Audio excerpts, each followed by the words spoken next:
Una fogata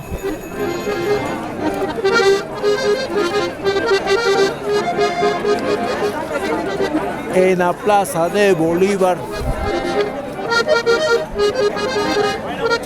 en el término de esta manifestación,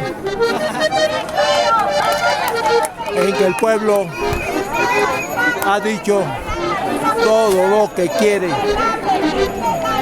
Todo Bogotá ha salido a la calle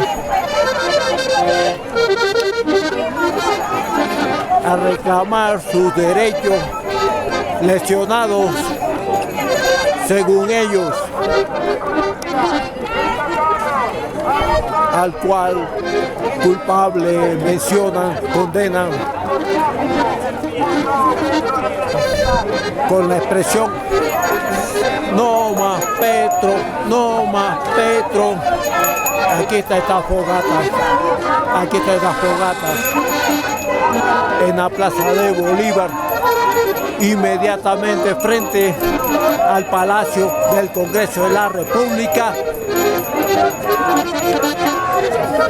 Y la gente que está alrededor haciéndole corro a la fogata, todos se manifiestan, todos quieren un cambio de gobierno. ¡Ay, hombre!